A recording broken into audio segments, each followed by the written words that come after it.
What do you see when you watch TV or a movie? Well, that probably depends on who you are. Research shows that we're more likely to take note of things that don't reflect our lives, our world. When TV or movies reflect our world, or the actors just look like us, it all pretty much fits together and we just get absorbed in the story. So if you're male, what I'm about to say may not resonate with you, but if you're female, you might feel differently. Because television and films reflect more male characters in more male-dominated situations. They're directed by men much more frequently and supported by male studio executives most of the time. In short, the TV and movie businesses are male-dominated industries. And not just a little. Even Angelina Jolie, the highest paid female actor, made $33 million in 2013, nothing to turn our noses up at, but that was roughly the same amount as the two lowest paid male A-lister stars in Hollywood, according to the Women's Media Center. On today's episode of Media Inside Out, we'll consider the impact of this reality on the audience, on the content, and on society. Let's go inside.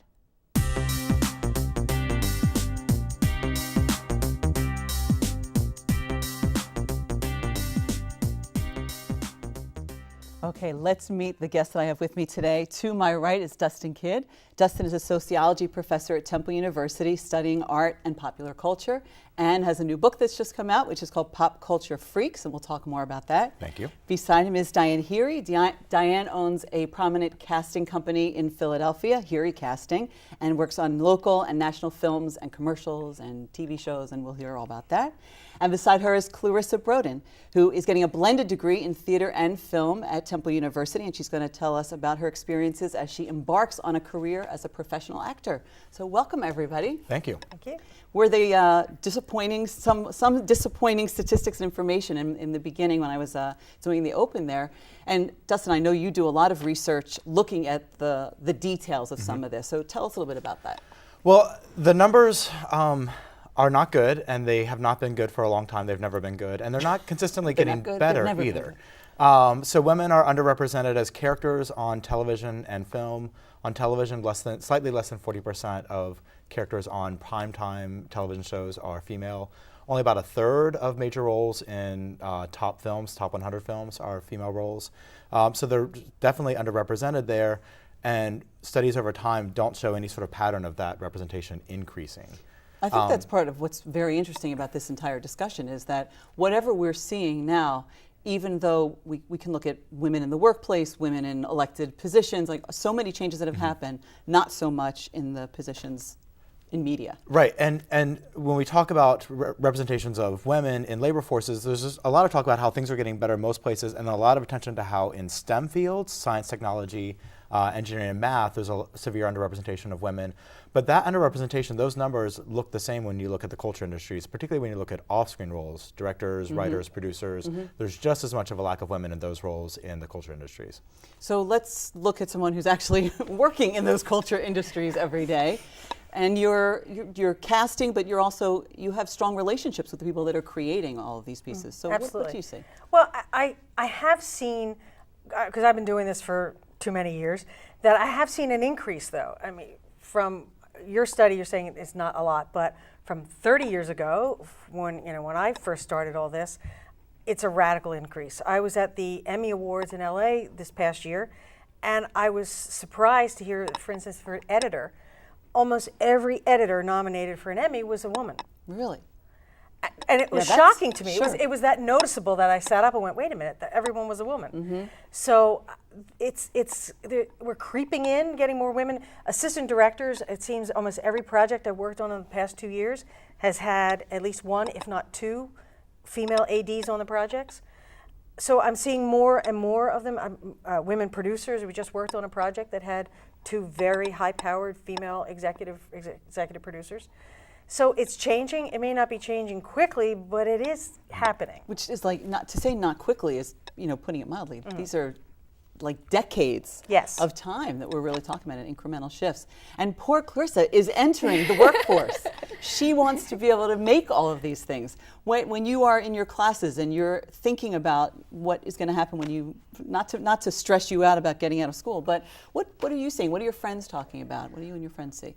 I guess kind of as a certain trend, though, that we see that women aren't getting the representation, and it's really scary to think about once we get out of school and enter and try to pursue a career in acting or in working behind the scenes in film or theater, that there's not those opportunities. And so I think it's going to be something where once we leave school, creating our own opportunities, because right now the way that the field stands, there isn't, especially for those just starting out. I mean, there's low-budget independent films where there is more roles, and but in terms of like major motion pictures where you get these large studios, it's completely flipped. Yeah, and I think that's a good point, because actually there are statistics showing that in the independent film, I think at Sundance this past year, there were a number of films where female filmmakers, so the directors were, or I should say that the directors were female, is a better way to say that. So what's happening is women are looking to other places. It's like you saying, I'll make my own opportunity, which is great, but it's not then putting you in the in the multi-million-dollar exactly big budget film. And that's what I guess it needs to start from the ground up. And if, there was, I guess it was the Oscars, Cate Blanchett, when she gave her acceptance speech, that she was saying that we want to see women in the lead role. And because of how well it did at the box office, she was saying how, people, the masses want to see women doing well. They want to see them in the lead role. And I thought that was just so exciting and exhilarating Cate Blanchett, who's one of my idols, to get up in her acceptance speech for Blue Jasmine to say that and really get the awareness. Yeah, going. It's great that she said that, but it's not, is it really having an impact? I think that just to speak to the difference between our two comments, the women are definitely there. All the sociological studies that I'm sort of speaking out of have to choose a much smaller set to focus on. And so on television, it's usually prime time on the major broadcast networks, and that's a very small portion of the larger television universe. And in film, it's usually the top 100 or maybe at best the top 250 films, and there's a much bigger universe of films. So the women are in that much bigger universe, but they're not making it into that subset that has the largest audience. And that's where I think the disparity is. And where the most money is at hand. So when people complain, when we hold folks accountable and say, well, there aren't enough women for us to recruit from, we know that that's wrong. The women are getting trained, the women are out there in the field, they're there, they're available, they're simply not getting pulled into those top budget spaces. So what are the reasons that, if you look at research, why is that happening? Why are women not able to make, if they're being trained, and if there's interest, and if the audience wants to see them, then why aren't they there? I think a lot of it has to do with, I don't want to say the old boys network, but it does have to, you hire who you're comfortable with and who you already know. So you come down to, I have this project I'm putting together, and who do I want as my line producer? Well, I've used Joe before, let's get him, and I've used him before, let's get him. So that's your comfort level as a producer. You go with what you know. So that's why it's, I guess, harder, because if the woman hasn't stepped up on the rungs of the ladder yet, it's tough for somebody to reach down and pull them up. I think that's not a small thing. There's a lot of money at stake. When you're going to produce something and a studio gives you X millions of dollars to produce that film and your reputation is on the line, you do want to pick someone that you feel, when you're in the trenches, you can count on. Right. But if you start from the assumption that the skills are equally distributed across men and women, and you're only recruiting from the men, then you're missing the best people, or at least half of the best people. Right. And also, I guess, when you're pulling from just the males, they're the ones getting the experience. And so even though these women are trained, there's nothing that is quite as, I suppose, powerful in someone's career as being able to have that experience. And so women aren't getting that experience, and so they're not going to have these other opportunities. Let's actually hear from one of those women. We have a little piece from Olivia Wilde that we're going to take a look at and see what she thinks. I don't know if any of you have been to some of these live reads at LACMA, where a classic film is read by actors live on stage who just sit and read the script. And we did one recently of American Pie.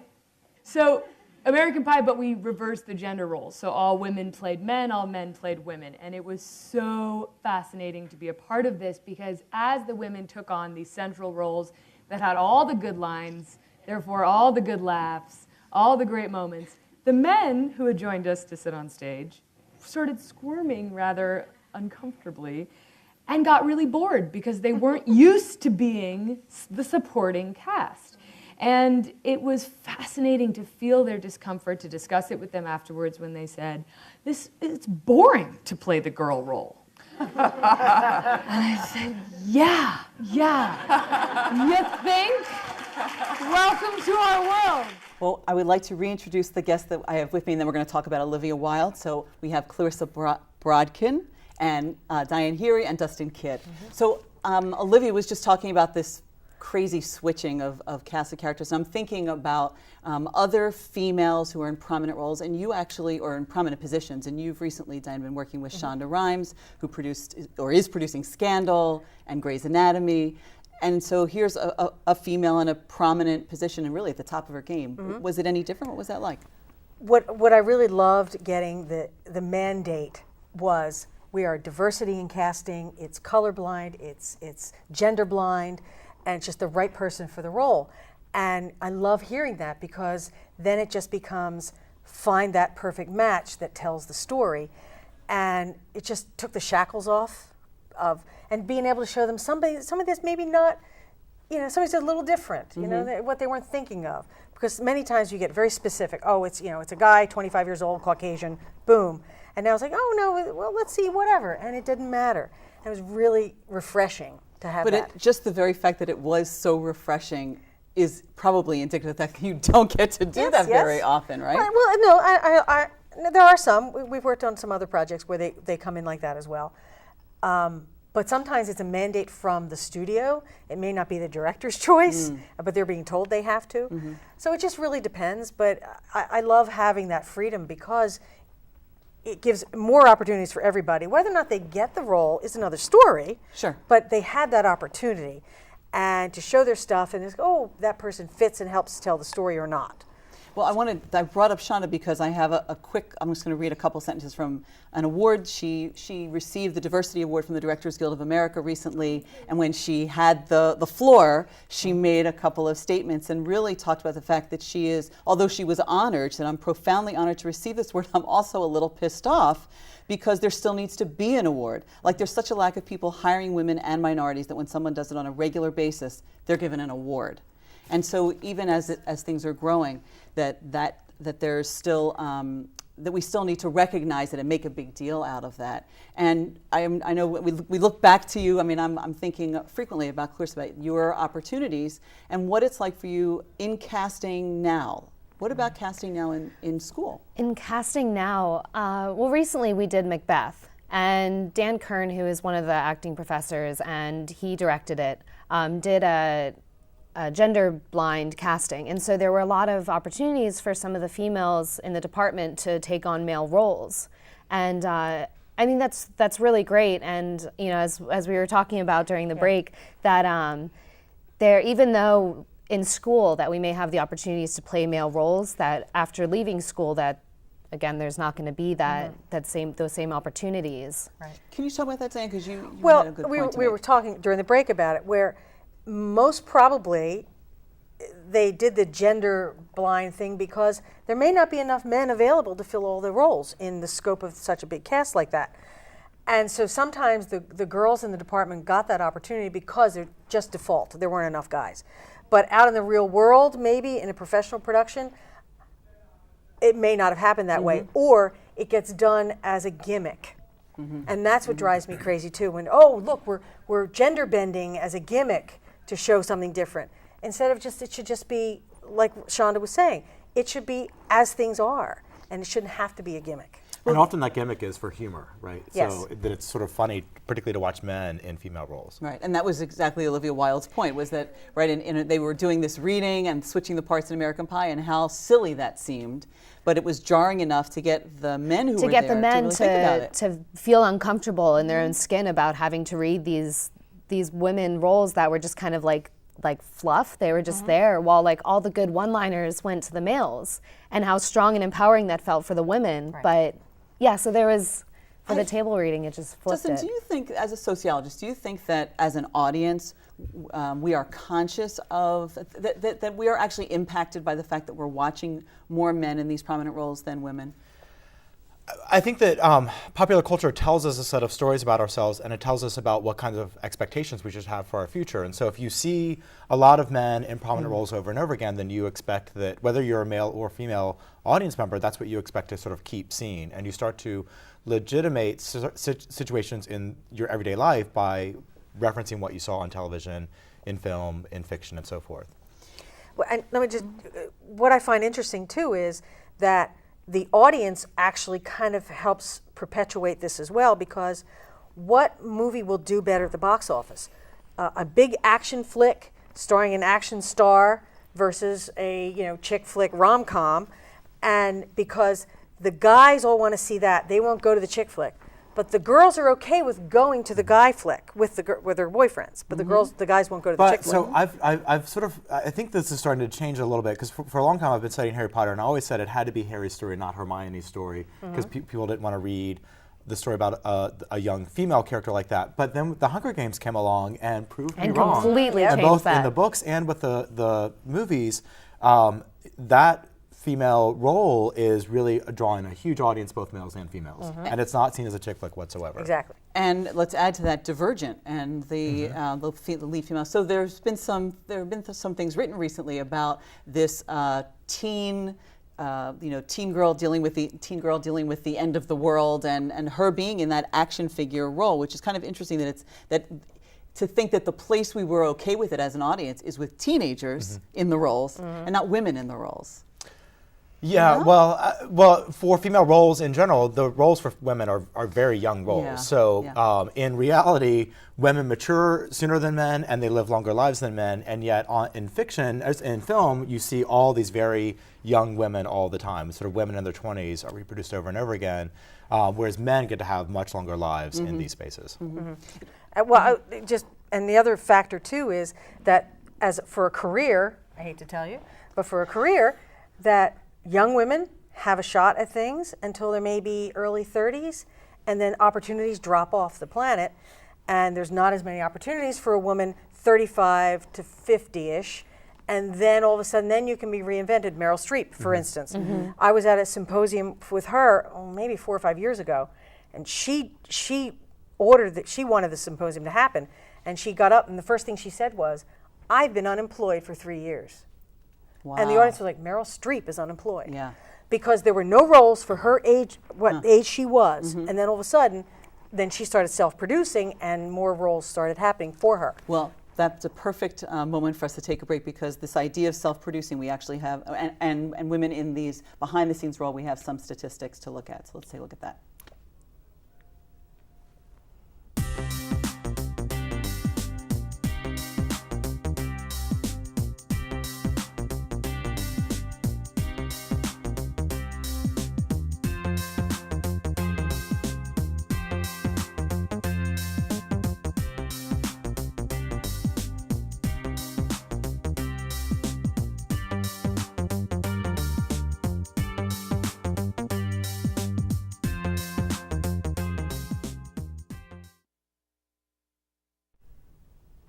Okay, so we've got statistics and statistics and statistics showing us that although things may be changing, still great diversity in and not diversity in the way we've been talking about it, but between men and women. So what can be done, right? Let's talk about that. What are ways that we might be able to shift what we see?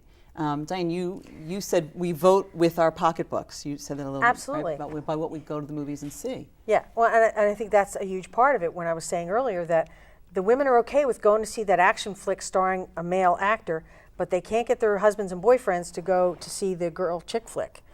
And actually what I think did change the tide a little bit with Silver Linings Playbook, because nobody knew what animal that was. All the guys I knew when it was out, friends of ours, and I'd say, "Oh, go see Silver Linings Playbook," and they're like, "Oh, it's a chick flick." And the girls didn't want to see it because they thought it was a football movie. And then all of a sudden, because of the title. Yes, and once it started getting momentum, all of a sudden people went, "This is neither," and everybody really got into it because of that. And maybe that's opening the doors a bit. Yeah, I wonder if the aging, the aging of our population overall, and boomers, seeing more films as they age, whether that will shift the kinds of people that are in films and the roles that women get. I think it'd be a big mistake to think that we just have to wait this out, though, that progress is just going to come and we wait for it. It doesn't necessarily happen, and so you have to really directly address it. The best way to get more and better roles for women on screen, whether it's television or film, is to have more women in prominent positions off screen. And we have studies that show that the more women there are in the creative team producing the television or film, the more women and the better female roles you'll see in those films and television shows. Well, Christy, you had talked about your initial entree into what you wanted to study was about being an actress, but that has shifted a bit. Yeah, so when I started at Temple, I started as a theater major and was accepted into the acting concentration.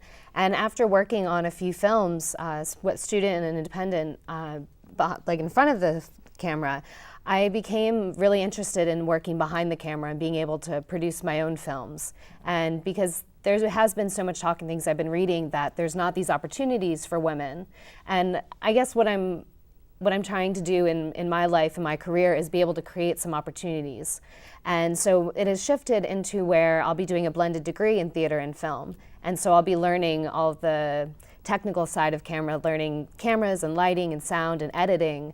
And so it's really exhilarating to have that opportunity to be able to shape my future. Yeah, it's interesting how the technology, so there's the shifts in technology are creating other opportunities. They're creating opportunities for lots of folks because you can have a video camera in your pocket, right? An editor on your, an editing machine, so to speak, on your computer. So everyone has more access in that sense. But there's a big difference between the access that I generate on YouTube, or the audience that I generate on YouTube, and the audience that's generated by some multi-million-dollar film. And how do we balance those things? I think what those technologies do provide an opportunity for, though, is for audiences to really do some things to subvert the material and subvert the meanings. And so we talk a lot about media literacy. Often when we do media literacy, we focus on a kind of defensive resistance, like the media is sending bad messages towards me and I'm going to protect myself from those messages. But I think we want to look more at sort of offensive techniques that audiences take to sort of retell stories, so like fan fiction or use of YouTube to sort of critique and make new meanings from the culture, highlights ways that audiences can play a really big role in transforming this as well. That's an interesting point. And I go back to the Olivia Wilde clip that we saw earlier, because twisting things sometimes and helping people to see things, just to see things in new ways. Sometimes our husbands and brothers and uncles and the men in our lives aren't as aware of the things. And I said at the very, very beginning, like if you're a woman, this might be something that really resonates with you, but if you're a man, it might not. I think a lot of men actually look at television and film culture and think that they're seeing too many women because it seems like there is more and there are stronger voices and more feminist voices. But when you count it, we're nowhere near too many whatsoever. Yeah. So any trends that you're seeing in the casting that you're doing? Well, like I said earlier, I'm seeing more of the blind casting of just get me the right person for the part, no matter gender, race, age.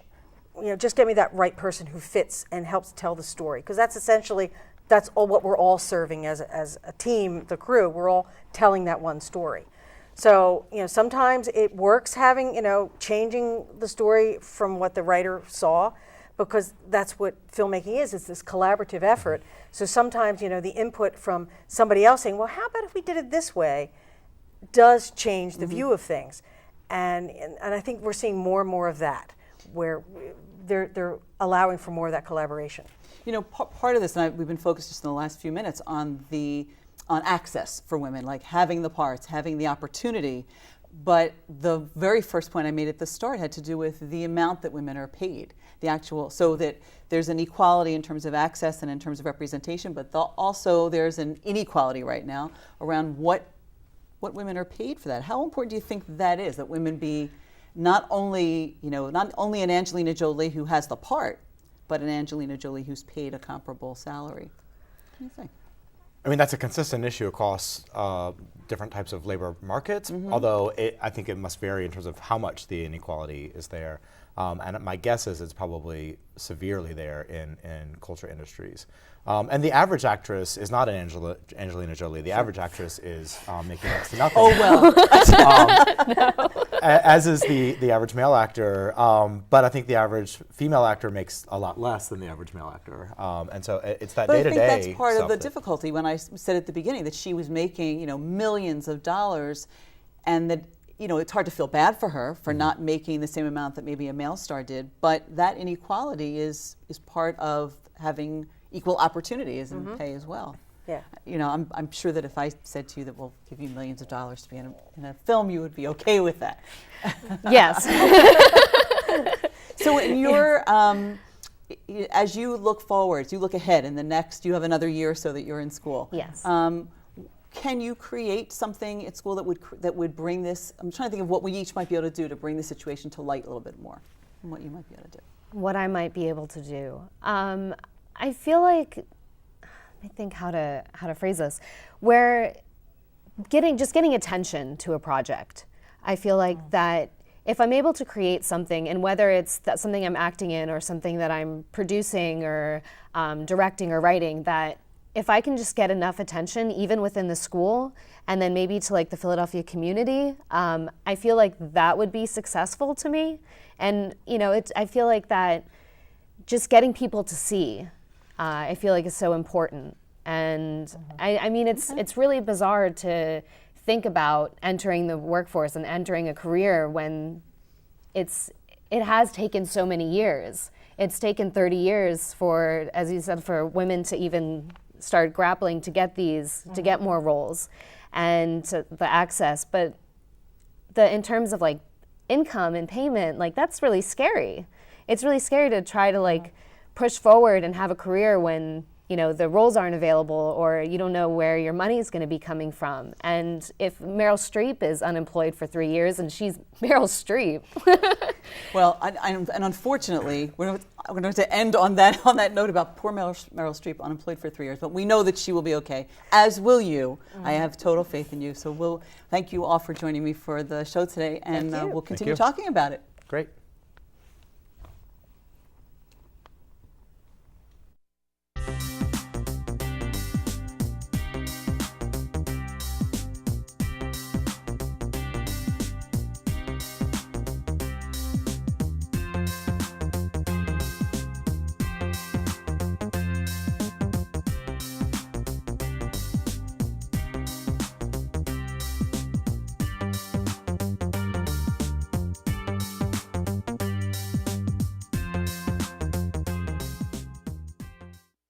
Perhaps actresses and female directors and their male peers are becoming more vocal about this issue. But as mentioned during our discussion today, nothing holds as much weight as the audience's voice. We vote with our wallets and our voices on social media and our blogs. So if it's an issue for you, let your voice be heard. Many thanks to my guests today, Dustin Kidd, Clarissa Brodkin, and Diane Heary. And of course, the next time you're watching TV or playing a video game, be sure to turn your media inside out.